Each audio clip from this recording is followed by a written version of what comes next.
Hello everyone, welcome to day 20 of my history class. और आज की क्लास में भी हम मॉडर्न इंडिया की हिस्ट्री को कंटिन्यू रखेंगे।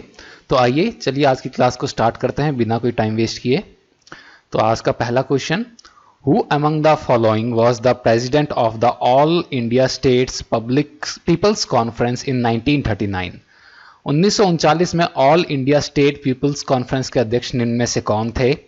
ए जवाहरलाल नेहरू, बी जयप्रकाश नारायण, सी सरदार वल्लभ भाई पटेल या डी शेख अब्दुल्ला। तो इसका करेक्ट आंसर है आपका option number A, Pandit Jawaharlal Nehru. ये All India States People's Congress जो थी, ये एक मेल जोल था पॉलिटिकल मूवमेंट्स का, जो कि प्रिंसली स्टेट्स के अंदर होता था ब्रिटिश राज के अंडर, और इनको प्रीवियसली अपने कहते थे प्रजामंडल या लोक परिषद। इसका फर्स्ट सेशन ऑर्गेनाइज हुआ था बॉम्बे में इन दिसंबर 1927। और इसने कई बार कांग्रेस की तरफ देखा कि इसको सपोर्ट करे, पर कांग्रेस इसकी तरफ थोड़ा सा रिलेक्टेंट थी।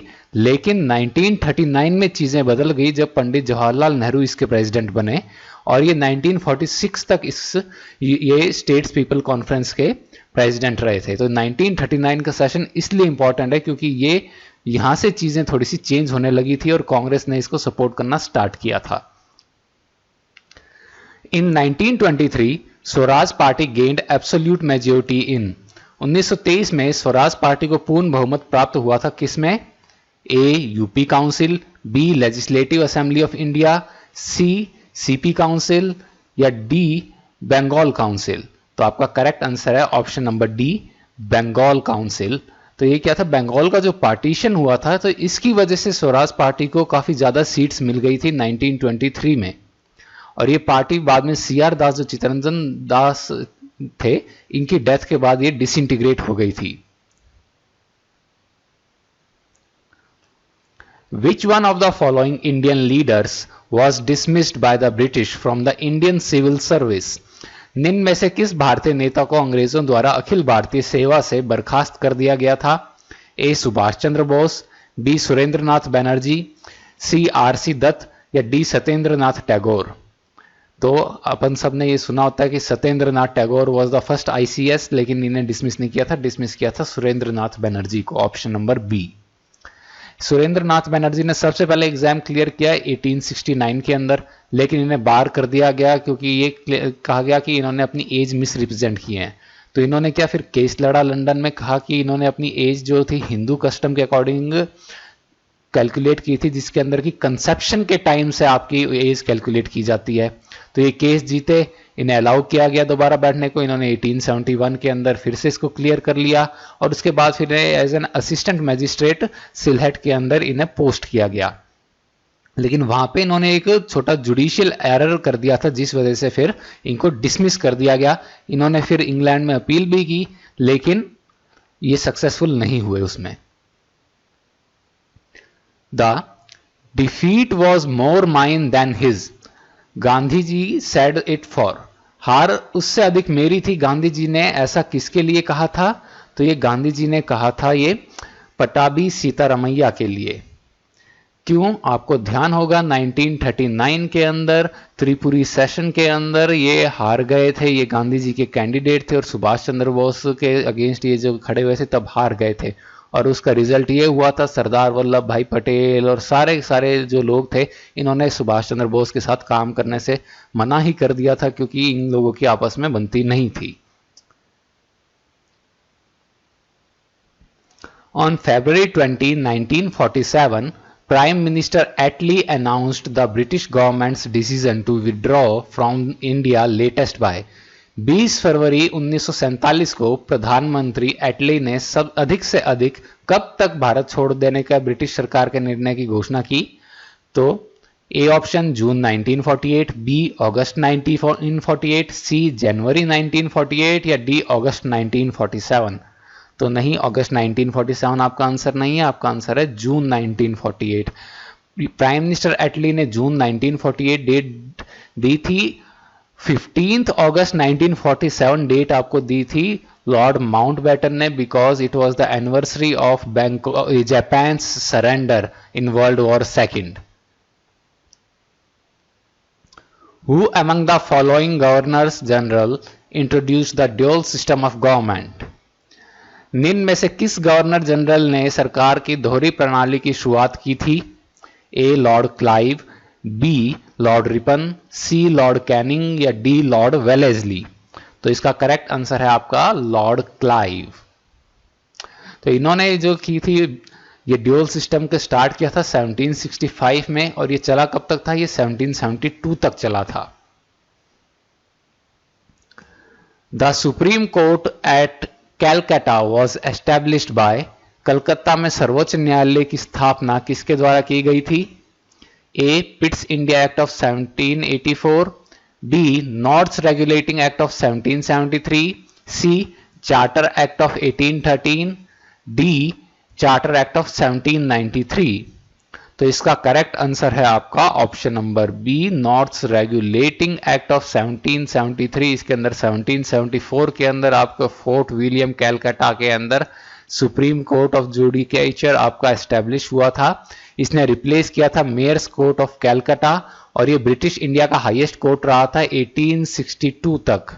और उसके बाद high court of Calcutta establish कर दिया गया था। और वो किस एक्ट के द्वारा एस्टेब्लिश किया गया था हाई कोर्ट ऑफ कैलकाटा? तो वो किया गया था हाई कोर्ट्स एक्ट 1861।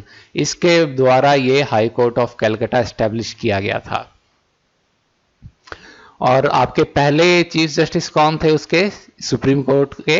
इसके यहाँ पे जब फोर्ट विलियम में जो एस्टेब्लिश हुआ था उसके थे सर एलिजा इम्पे। और वो किन वाइसरॉय के टाइम में हुआ था वगैरह ये हम आगे नेक्स्ट वीडियोस के अंदर देख लेंगे। मैंने आपको कहा था वाइसरॉयज के ऊपर मैं वीडियो अलग से शायद बना भी दूं miscellaneous. Which factory act limited the working hours to 11 for women and 7 for children below the age of 14? किस कारखाना अधिनियम ने महिलाओं के लिए कार्य के घंटों को सीमित करके 11 तथा 14 वर्ष के उम्र के बच्चों के लिए 7 कर दिया? तो देखें, factories act of 1881, factories act of 1891, factories act of 1922, factories act of 1911। तो इसका करेक्ट आंसर है option number B factories act of 1891। For the eradication of evil of untouchability the anti untouchability league was set up by, अस्पृश्यता की बुराई को जड़ से समाप्त करने के लिए किसके द्वारा अस्पृश्यता विरोधी लीग की स्थापना की गई थी? ए जगजीवन राम, बी के कल्पन, सी डॉक्टर बी आर अम्बेडकर या डी महात्मा गांधी? तो नहीं, ये बी आर अम्बेडकर नहीं हैं, ये आपके हैं महात्मा गांधी। इन्होंने एंटी अनटचेबिलिटी लीग स्टार्ट की थी जिसको बाद में नाम दिया गया था हरिजन सेवक संघ। ये अक्टूबर 1932 के अंदर इन्होंने एस्टेब्लिश की थी। और मैं आपको कई बार बता चुका हूं 1933 में ये ऑल इंडिया टूर पे गए थे एंटी अनटचेबिलिटी के लिए। तो ये इंपॉर्टेंट क्वेश्चन बन जाता है। ये क्वेश्चन आया हुआ है कि कब Gandhi ji all India tour पे निकले थे अनटचेबिलिटी के अगेंस्ट कैंपेन करने के लिए, किस साल में? तो वो है 1933।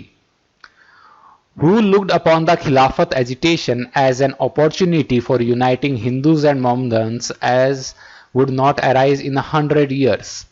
किसने खिलाफत आंदोलन को हिंदुओं तथा मोहम्मदनों को एकजुट करने के एक ऐसे अवसर के रूप में देखा जो 100 वर्षों में भी उत्पन्न नहीं होगा? ए बाल गंगाधर तिलक, बी मौलाना आजाद, सी गांधी जी या डी नन ऑफ दीज? तो इसका करेक्ट आंसर है आपका ऑप्शन नंबर सी गांधी जी ने ये इसको एक अच्छी अपॉर्चुनिटी की तरह देखा और हिंदू मुस्लिम यूनिटी इन्होंने बहुत अच्छे से एस्टेब्लिश भी कर दी।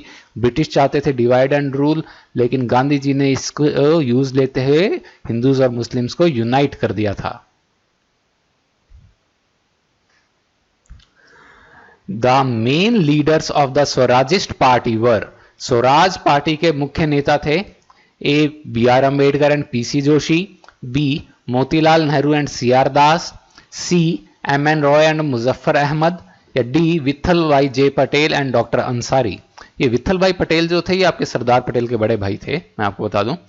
ये आपका इस आंसर क्वेश्चन का करेक्ट आंसर है option number B Motilal Nehru and C R Das. इन्होंने 1923 के अंदर एस्टेब्लिश की थी after the annual conference in December 92। ये कांग्रेस की जो हुई थी गया के अंदर, उसके बाद इनको ये चाहते थे कि ग्रेटर सेल्फ गवर्नमेंट और पॉलिटिकल फ्रीडम मिले इंडियंस को ब्रिटिश राज के अंदर।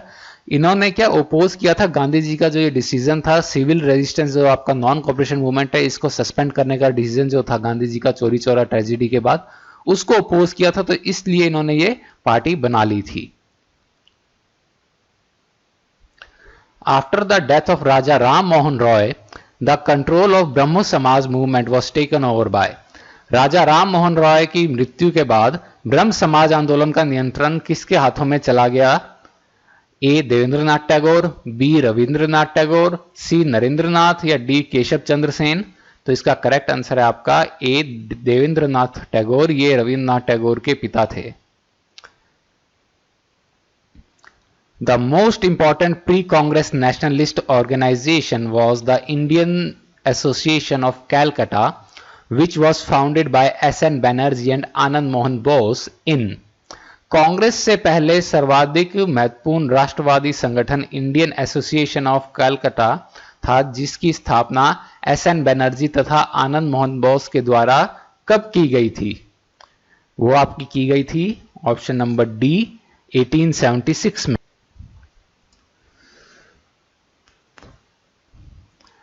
The most enduring as well as the most militant of the agitations originating in the period 1945 to 47 was the। 1945 से 1947 की अवधि में हुए विद्रोह में से सर्वाधिक स्थायी तथा सर्वाधिक उग्र विद्रोह कौन सा था? A Telangana movement, B the Bakasht peasant agitation, C Tebhaga movement या डी ट्रेवनकोर एजिटेशन। तो इसका करेक्ट आंसर है ए तेलंगाना मूवमेंट। ये तेलंगाना रेबिलियन था, ये किसानों का रेबिलियन था, ये जो फ्यूडल लॉर्ड्स थे तेलंगाना रीजन के उनके अगेंस्ट, और बाद में ये जो प्रिंसली स्टेट ऑफ हैदराबाद बनी तेलंगाना वो थी। और ये किस किस कालों के बीच में हुआ था? ये हुआ था 1946 और 1951 के बीच के अंदर। सत्यशोधक समाज ऑर्गेनाइज्ड। सत्यशोधक समाज ने क्या ऑर्गेनाइज किया, क्या चीज की थी? A movement for upliftment of tribals in Bihar, B a temple entry movement in Gujarat, C anti-caste movement in Maharashtra या D a peasant movement in Punjab। तो अपना ये है इसका correct answer option number C Maharashtra में जाति विरोधी आंदोलन। ये आपको सत्यशोधक समाज आपको ध्यान है स्टार्ट किया था महात्मा ज्योतिराव फुले ने। तो ये महाराष्ट्र से है, तो महाराष्ट्र के अंदर था। तो ये आपको स्टेट देख के ही आप इसको कर सकते थे, क्वेश्चन को आप देख सकते हैं। एक में थी बिहार, दूसरे में थी गुजरात, एक में पंजाब, तो ये तो महाराष्ट्र के अंदर ही होएगा। तो करेक्ट आंसर आपका ये हो गया। The Bangladesh liberation war ended on. Bangladesh मुक्ति युद्ध कब समाप्त हुआ था? ए 14 नवंबर 1972, बी 16 दिसंबर 1971, सी 17 अक्टूबर 1971 या डी 2 अक्टूबर 1974। तो इसका करेक्ट आंसर है आपका ऑप्शन नंबर बी 16 दिसंबर 1971। ये बांग्लादेश का लिबरेशन हुआ था। बांग्लादेश अपना इंडिपेंडेंस डे 16 दिसंबर को मनाता है। Which one of the following was the first fort constructed by the British in India? निम्न में से कौन सा किला अंग्रेजों के द्वारा भारत में सबसे पहले बनवाया गया था? A Fort Saint George, B Fort William, C Fort Saint David या डी फोर्ट सेंट एंजिलो। देखिए फोर्ट विलियम का नाम सबका सुना होता है, लेकिन फोर्ट विलियम इसका आंसर नहीं है। इसका आंसर क्या है? इसका आंसर है A Fort Saint George.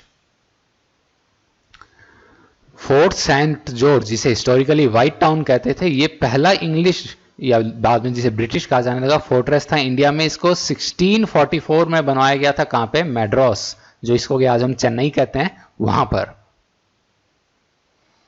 Which of the following day was suggested for remembering the date of partition of Bengal 16th October 1905 by Rabindranath Tagore? Rabindranath Tagore ने बंगाल विभाजन की तिथि जो की थी 16 अक्टूबर 1905, इसको निम्न में से किस दिवस के रूप में याद रखने की सलाह दी? ए राखी बंधन डे, बी ब्लैक डे, सी ब्रदर्स डे या डी पार्टीशन डे। तो इसका करेक्ट आंसर है आपका ए राखी बंधन डे। इन्होंने राखी बांधने को कहा कि हिंदू मुसलमान आपस में राखी बांधें ताकि हिंदू मुस्लिम यूनिटी आपकी बनी रह सके, चाहे ब्रिटिश कितना भी तोड़ना चाहे हम यूनाइटेड रहेंगे। तो ये जो धागा, जो ये थ्रेड था, ये सिंबल ऑफ यूनिटी और हार्मोनी बन गया। ये रविंद्रनाथ टैगोर का आइडिया था। Which of the following strongly opposed the partition of Bengal and became a sannyasi afterwards? निम्न में से किसने बंगाल के विभाजन का सख्त विरोध किया था तथा बाद में सन्यासी बन गए थे? ए औरबिंदो घोष, बी स्वामी विवेकानंदा, सी बरिंद्र घोष या डी स्वामी दयानंद सरस्वती? तो इसका करेक्ट आंसर है आपका अरविंदो घोष। तो आइए चलिए देखते हैं next question. How was the partition of Bengal annulled? जो 1905 में बंगाल का जो विभाजन हुआ था उसे किस प्रकार रद्द किया गया था? A through Indian councils act of 1909, 1909 के भारतीय परिषद अधिनियम के द्वारा, थ्रू प्रोक्लेमेशन ऑफ दिल्ली दरबार इन 1911, 1911 में दिल्ली दरबार की घोषणा के द्वारा, सी थ्रू चेल्मसफोर्ड मॉन्टेग्यू रिपोर्ट या D through government of India Act of 1935? तो इसका करेक्ट आंसर है आपका 1911 में दिल्ली दरबार की घोषणा के द्वारा, थ्रू प्रोक्लेमेशन ऑफ दिल्ली दरबार इन 1911। तो ये दिल्ली दरबार ये किसके लिए रखा गया था? ये कमेमोरेट करने के लिए रखा गया था। ये जो ब्रिटेन के जो किंग थे जॉर्ज फिफ्थ, उनके कोरोनेशन को, ये इनका कोरोनेशन हुआ था वहां पे कुछ टाइम पहले 1910 के अंदर, तो उसको कमेमोरेट करने के लिए जॉर्ज फिफ्थ और मैरी ऑफ टैक जो इनकी वाइफ थी, इनको ये कमेमोरेट करने के लिए इनके लिए रखा गया था ताकि ये प्रोक्लेम किया जा सके कि ये एम्परर और एम्प्रेस हैं इंडिया के।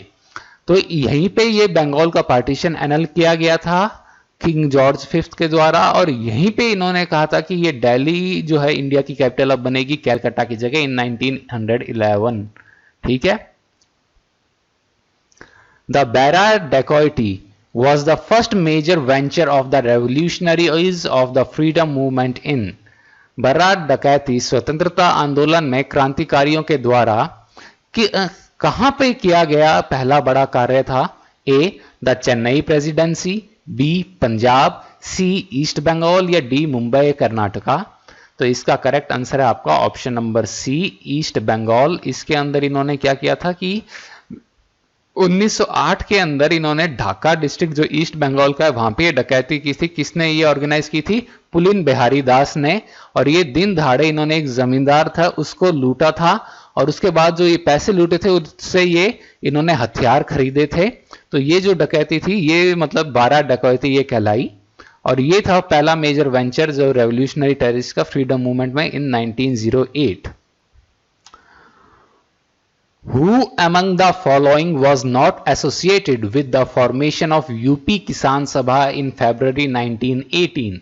निम्न में से कौन फरवरी 1918 में यूपी किसान सभा के गठन से नहीं जुड़े हुए थे? ए इंद्र नारायण द्विवेदी, बी मदन मोहन मालवीय, सी गौरीशंकर मिश्रा या डी पंडित जवाहरलाल नेहरू? तो इसका करेक्ट आंसर है पंडित जवाहरलाल नेहरू। बाकी तीन जो थे इन्होंने इसको जो थी यूपी किसान सभा इसको फाउंड किया था। ये यूपी किसान सभा इसने ये काफी मूवमेंट ये प्रोटेस्ट मूवमेंट किए थे 1919 से लेकर 1922 तक। Who among the following was the Viceroy of India at the time of the formation of Indian National Congress?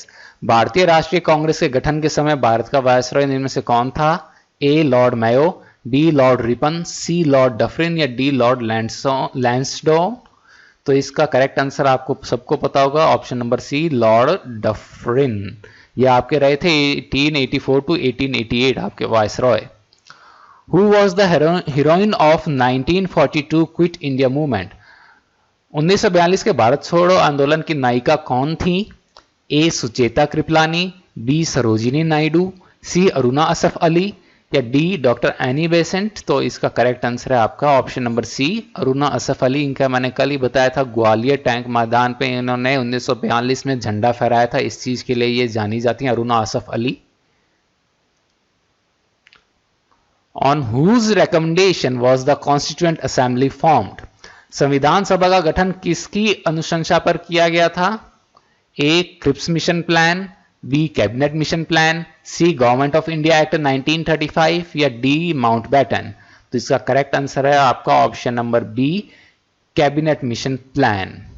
तो एक कैबिनेट मिशन प्लान इसने ये कहा था कि ये कॉन्स्टिट्यूएंट असेंबली तुम ये अपने बनाएं। तो ये कॉन्स्टिट्यूएंट असेंबली ये ये बनाई कब गई थी, आपको डेट भी पता होनी चाहिए। आपकी डेट थी ये 6 दिसंबर 1946। इसके जो अस्थायी अध्यक्ष थे वो थे सच्चिदानंद सिन्हा, और बाद में इसके स्थायी जो अध्यक्ष बने थे वो थे आपके डॉक्टर राजेंद्र प्रसाद।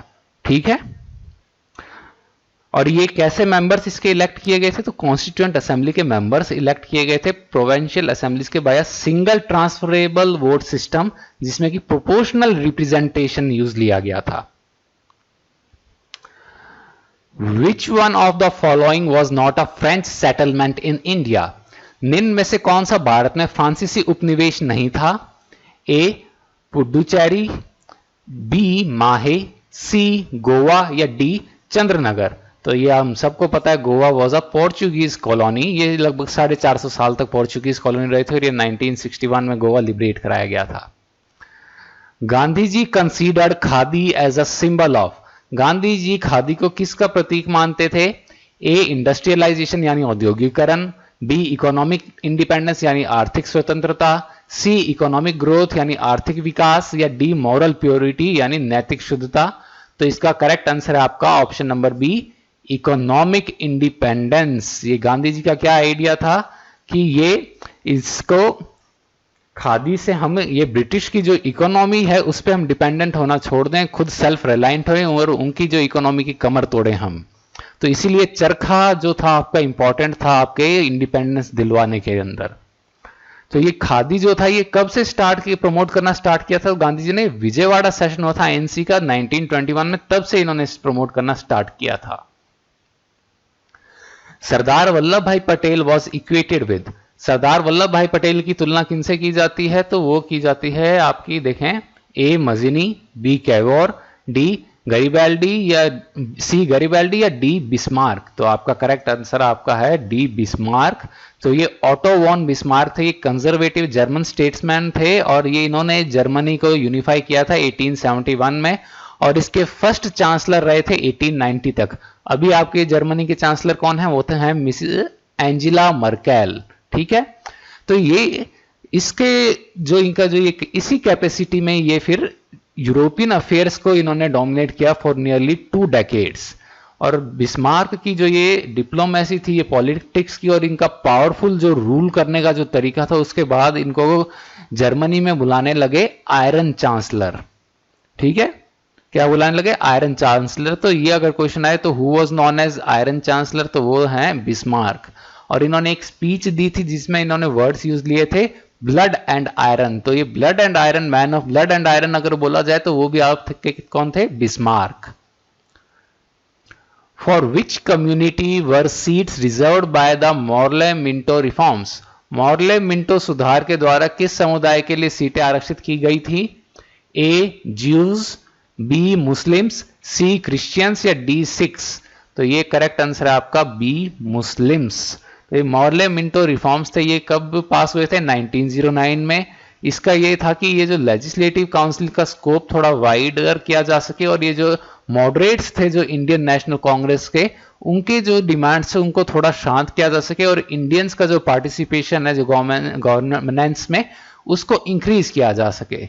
और इसने फिर एक सेपरेट इलेक्टोरेट मुस्लिम्स के लिए कर दिया, जिसके अंदर खाली मुस्लिम्स ही मतलब पोलिंग करेंगे। Who said the Simon Commission report should be thrown on a heap of rubbish? किसने कहा था साइमन कमीशन की रिपोर्ट को कचरे के ढेर में फेंक देना चाहिए? ए महात्मा गांधी, बी शिवस्वामी अय्यर, सी मोहम्मद अली जिन्ना या डी जवाहरलाल नेहरू। तो इसका करेक्ट आंसर है आपका B Sivaswami Iyer. Which day was declared as Direct Action Day by the Muslim League? Muslim league के द्वारा किस दिन को प्रत्यक्ष कार्यवाही दिवस घोषित किया गया था? ए 3 सितंबर 1946, बी 16 अगस्त 1946, सी 16 मई 1946 या डी 4 दिसंबर 1946। डायरेक्ट एक्शन डे को डिलीवरेंस डे भी कह देते हैं, ये आपका हुआ था 16 अगस्त 1946। इस दिन क्या हुआ था, मुस्लिम लीग ने वहां पे हिंदू मुस्लिम वहां पे दंगे करा दिए थे कलकत्ता के अंदर, और ये मतलब 24 घंटों में ये गिद्धों का शहर बना दिया था मुस्लिम लीग ने कलकत्ता के अंदर। और इसी की वजह से पूरे इंडिया में दंगे भड़क गए थे। फिर गांधी जी बंगाल भागे, नोआखली के उधर घूमते रहे, वहां पे हिंदू मुस्लिम दंगे गांधी जी ने शांत कराए। उसके बाद गांधी जी बिहार आए, बिहार के दंगे शांत कराए। बिहार के दंगे शांत कराने के बाद फिर से एक बार बंगाल गए, वहां शांत कराने के बाद दिल्ली आए, दिल्ली के दंगे शांत कराए। फिर गांधी जी का एसेसिनेशन हो गया, लेकिन ये गांधी जी क्या करना चाहते थे, पंजाब के दंगे भी शांत कराना चाहते थे, लेकिन उससे पहले इनका एसेसिनेशन हो गया। और गांधी जी का एसेसिनेशन हुआ तो उसके बाद सबको होश आया कि ये क्या हो गया, और अचानक से फिर दंगे रुक गए और सब शोकग्रस्त हो गए। When was Mahatma Gandhi arrested during the quit India movement of 1942? 1942 के भारत छोड़ो आंदोलन के दौरान महात्मा गांधी को कब गिरफ्तार किया गया था?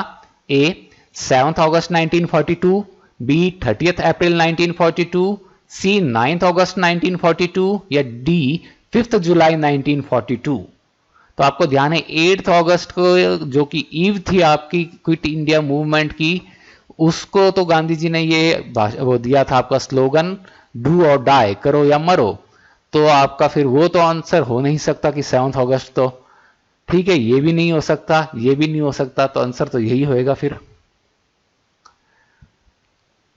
तो इनको फिर रखा कहां पे गया था, गांधी जी को वहां पे रखा गया था आगा खां पैलेस के अंदर। ठीक है, ये आपको याद रखना, ये गांधी जी को जेल के अंदर नहीं रख सकते थे, क्योंकि एक तो बहुत ज्यादा इंटरनेशनल प्रेशर था, दूसरा ये था कि गांधी जी की इतनी पॉपुलैरिटी थी उस टाइम पे कि पूरे इंडियंस फिर कंट्रोल में नहीं आते, भड़क जाते सारे के सारे। तो इसलिए गांधी जी को आगा खां पैलेस में रखा गया। बाकी जो सारे लीडर्स थे उनको आपके जो इलाहाबाद प्रिजन के अंदर रखा गया था, सॉरी अहमदनगर प्रिजन में, इलाहाबाद नहीं, अहमदनगर प्रिजन के अंदर रखा गया था। एक बार प्लान था कि उनको बाहर, इंडिया से बाहर भेज दिया जाए, अच्छी खासी जगह पे छुट्टी मनाने बाकी लीडर्स को, कि फोर्सफुली भेज दिया जाए। लेकिन जैसे ही ये इंप्लीमेंट करने का सोचने लगे, करने लगे, इतने में किसी को लगा कि यार इससे तो बहुत ज्यादा इंडिया में दंगे भड़क जाएंगे, तो इन लीडर्स को यहीं रखें और अहमदनगर प्रिजन के अंदर ही रख लेते हैं। और ये जब काम हुआ तो उस टाइम आपके वाइसरॉय थे Linlithgow. Which of the following pairs is not correctly matched? निम्न में से कौन सा युग्म सुमेलित नहीं है? A Lord Dalhousie doctrine of lapse, सही है। B Lord Minto Indian councils Act 1909, सही है। C Lord Wellesley subsidiary alliance, ये भी सही है। और D Lord Curzon vernacular press act 1878, ये आपका करेक्टली मैच नहीं है, तो ये आपका ऑप्शन नंबर डी हो गया कि ये आपका सही आंसर है कि ये करेक्टली मैच नहीं है। तो वर्नाक्यूलर प्रेस एक्ट इंट्रोड्यूस किया गया था लॉर्ड लिटन के द्वारा और रिपील किया गया था लॉर्ड रिपन के द्वारा इन 1882। लॉर्ड लिटन लेके आए 1878 में और रिपील किया लॉर्ड रिपन ने 1882 के अंदर। The Indian councils act of 1909 is also known as, 1909 के भारतीय परिषद अधिनियम को इस नाम से भी जाना जाता है। A Montagu Declaration, B the Montagu Chelmsford Reforms, C the Morley Minto Reforms या डी द रोलेट एक्ट। तो इसका करेक्ट आंसर है आपका option number C, Morley Minto reforms.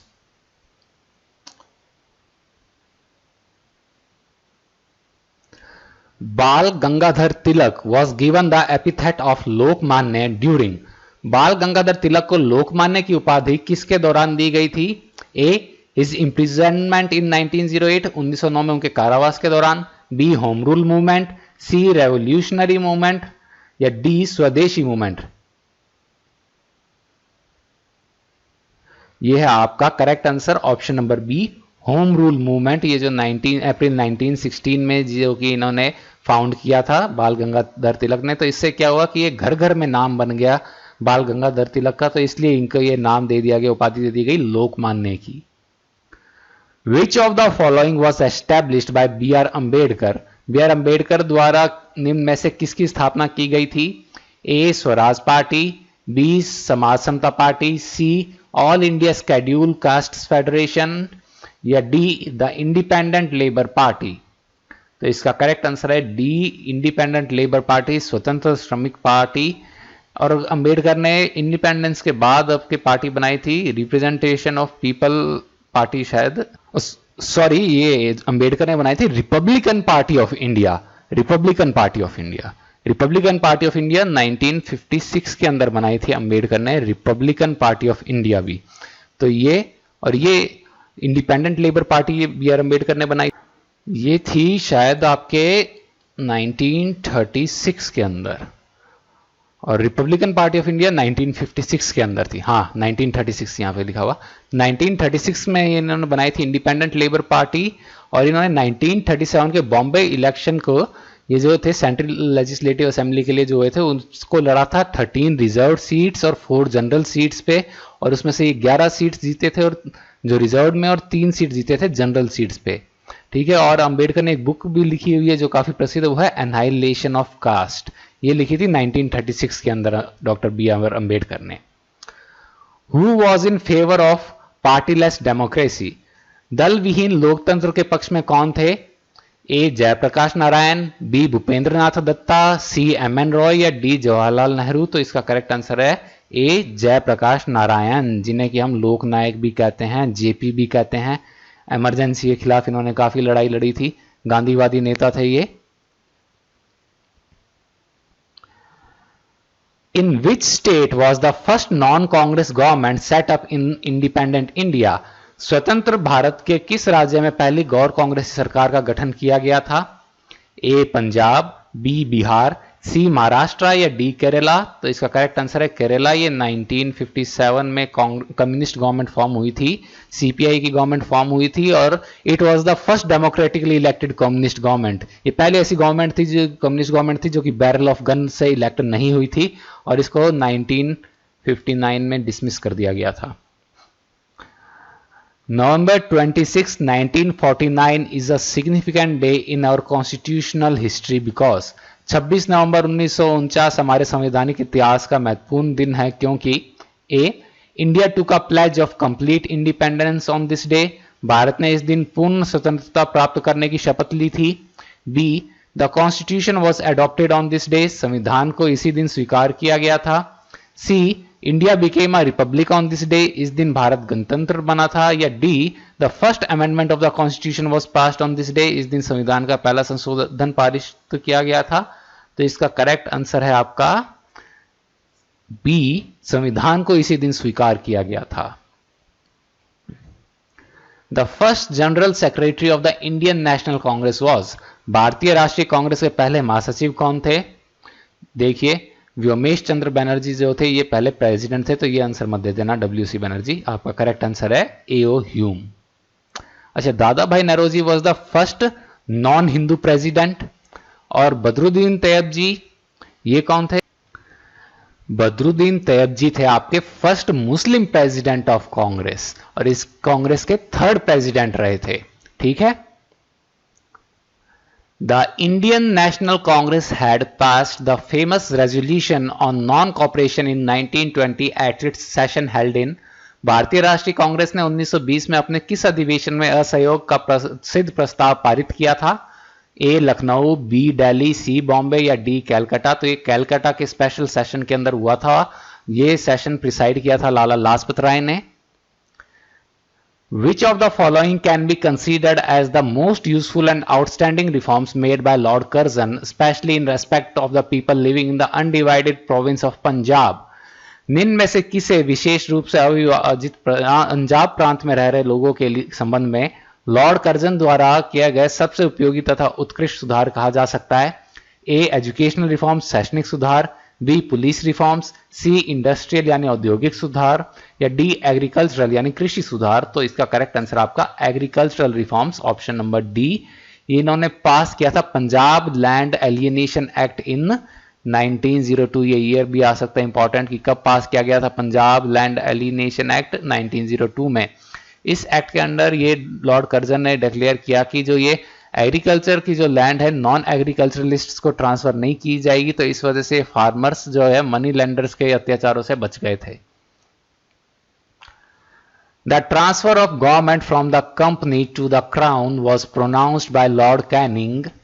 on November 1st, 1858 at शासन का हस्तांतरण कंपनी के से क्राउन यानी ब्रिटिश ताज जो है को करने की घोषणा लॉर्ड कैनिंग के द्वारा 1 नवंबर 1858 को कहां पे की गई थी? A Calcutta, B Delhi, C Patna या डी इलाहाबाद। तो यह है आपका Allahabad. Permanent revenue settlement of Bengal was introduced bye.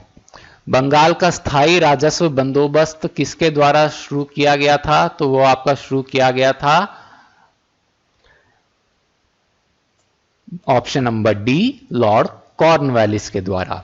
ठीक है, ये जो परमानेंट सेटलमेंट बंगाल का था इसके कब लाया गया था? ये लाया गया था 1793 के अंदर। ये बेसिकली एग्रीमेंट था कंपनी और जमींदारों के बीच में जिसमें कि लैंड रेवेन्यू फिक्स कर दिया गया था। Which is the oldest trade union organisation in India? Bharat का सबसे पुराना श्रमिक संघ संगठन कौन सा है? A Indian National Trade Union Congress INTUC, B Centre of Indian Trade Union CITU, C All India Trade Union Congress AITUC या डी भारतीय मजदूर संघ BMS। इसका करेक्ट आंसर है option number C, All India Trade Union Congress. ये All India Trade Union Congress oldest है और इसका कोई भी political party से ये एफिलिएटेड नहीं है। इसे फाउंड किया गया था कब? 31 अक्टूबर 1920 और इसके पहले प्रेसिडेंट रहे थे लाला लाजपत राय। और ये पहला सेशन कहां पे ये हुआ था? ये बॉम्बे के अंदर हुआ था। ठीक है, सर्वोदय स्टैंड्स फॉर, सर्वोदय का अर्थ क्या है? ए टोटल रेवोल्यूशन पूर्ण क्रांति, बी नॉन कॉपरेशन असहयोग, सी अपलिफ्टमेंट फॉर ऑल सभी का उत्थान या डी नॉन वायलेंस अहिंसा। तो इसका करेक्ट आंसर है ऑप्शन नंबर सी, सभी का उत्थान अपलिफ्टमेंट ऑफ ऑल। ये सर्वोदय ये संस्कृत टर्म है जिसका मतलब है यूनिवर्सल अपलिफ्ट या प्रोग्रेस ऑफ ऑल। ये टर्म यूज किया था महात्मा गांधी ने। ये अपने जो जॉन रस्किन का एक ट्रैक था पॉलिटिकल इकोनॉमी के ऊपर जो था अनटू दिस लास्ट, ये आप याद रखेंगे। अनटू दिस लास्ट किसने लिखा था? जॉन रस्किन ने, क्योंकि गांधी जी से बहुत इंस्पायर हुए थे। It is very very very important. तो ये गांधी जी ने इसको ट्रांसलेट किया था, इसके ट्रांसलेशन को नाम दिया था सर्वोदय। ठीक है, और बाद में गांधी जी ने अपनी जो पॉलिटिकल फिलॉसफी है उसके आइडियल्स को भी सर्वोदय नाम दे दिया था। पर ये आप ध्यान रखेंगे अनटू द लास्ट किसने लिखा? जॉन रस्किन ने। Okay, In which city of South Africa was Mahatma Gandhi beaten up and thrown off the pavement by white people? दक्षिण अफ्रीका के किस शहर में गांधी जी को गोरे लोगों द्वारा पीटा गया तथा फुटपाथ पर फेंक दिया गया था? तो ये था आपका बी डरबन। ठीक है, और वो मैंने आपको बताया था किस रेलवे स्टेशन से? वो था पीटर मैरिट्सबर्ग रेलवे स्टेशन था। यहां पे रेलवे स्टेशन नहीं पूछा है आपको। ठीक है, तो डरबन के अंदर क्या अपने फैमिली के साथ 1897 में जब वापस आ रहे थे गांधी जी, तब जो शिप से ये आ रहे थे तो वहां पे काफी हॉस्टाइल रिसेप्शन हुआ इन लोगों का। काफी इनके अगेंस्ट प्रोपेगेंडा चला हुआ था जो गांधी जी और ये सारे इंडियंस के अगेंस्ट। और गांधी जी क्योंकि उस टाइम इनके लीडर थे तो इनको काफी ज्यादा रेजिस्टेंस का सामना करना पड़ा। ये जब बाद में शिप से उतरे तो इनके मतलब असॉल्ट भी कर लिया था, इनको पीट रहे थे लोग और काफी बुरी चीज हो सकती थी, इन्हें जान से भी मार सकते थे। लेकिन सही वक्त पे चीफ कांस्टेबल रिचर्ड अलेक्जेंडर की वाइफ आ गई वहां पे और उन्होंने गांधी जी को फिर रेस्क्यू किया। Who attended the Congress of Oppressed Nationalists at Brussels in 1927 on behalf of National Congress? ये जो अपने जो कांग्रेस जो राष्ट्रीय कांग्रेस की तरफ से 1927 में ब्रसेल्स में शोषित राष्ट्रवादियों के सम्मेलन में किसने भाग लिया था? A Jawaharlal Nehru, B Mahatma Gandhi, D doctor AM Ansari या डी मोतीलाल नेहरू। तो ये है आपका correct answer option number A, Pandit Jawaharlal Nehru. Who amongst the following made it possible for the Indians to enter the Indian Civil Services through an open competitive exam? किसकी वजह से भारतीयों के लिए खुली प्रतियोगी परीक्षा के माध्यम से भारतीय लोक सेवा में प्रवेश कर पाना संभव हो सका था? A William Bentinck, B Dalhousie, C Mayo या डी रिपन। तो इसका करेक्ट आंसर है option number B, Dalhousie. Dalhousie ने ये एक ओपन जो कॉम्पिटिटिव सिस्टम था इसको इंट्रोड्यूस किया था by Government of India Act 1853। कौन सा एक्ट था? Government of India Act 1853। ये आपको याद रखना है। ठीक है, in which year Lala Lajpat Rai was deported to Mandalay for organising the agrarian movement in Punjab? किस वर्ष लाला लाजपत राय को कृषक आंदोलन आयोजित करने के कारण मंडले निर्वासित कर दिया गया था? ए 1905, बी 1907, सी 1909 या डी 1911? तो इसका करेक्ट आंसर है बी 1907 इसके अंदर, क्योंकि इन्होंने जब इंडियन नेशनल कांग्रेस ज्वाइन करे बाद इन्होंने पॉलिटिकल एजिटेशन में पार्ट लिया पंजाब के अंदर, और इसके बाद इन्हें मंडले जो कि अब म्यांमार के अंदर है वहां पे डिपोर्ट कर दिया बिना ट्रायल के 1907 के अंदर। तो फिर आज के 50 क्वेश्चंस खत्म हो गए और इसके साथ ही हमने 1000 MCQs भी डिस्कस कर लिए हैं अब तक हिस्ट्री के। आई होप आपने अब तक ये 1000 MCQs को एंजॉय किया होगा काफ़ी, और काफ़ी कुछ सीखने को मिला भी होगा इन क्लासेस से। तो चलिए फिर नेक्स्ट क्लास में भी हम मॉडर्न हिस्ट्री को ही कंटिन्यू रखेंगे। Thank you.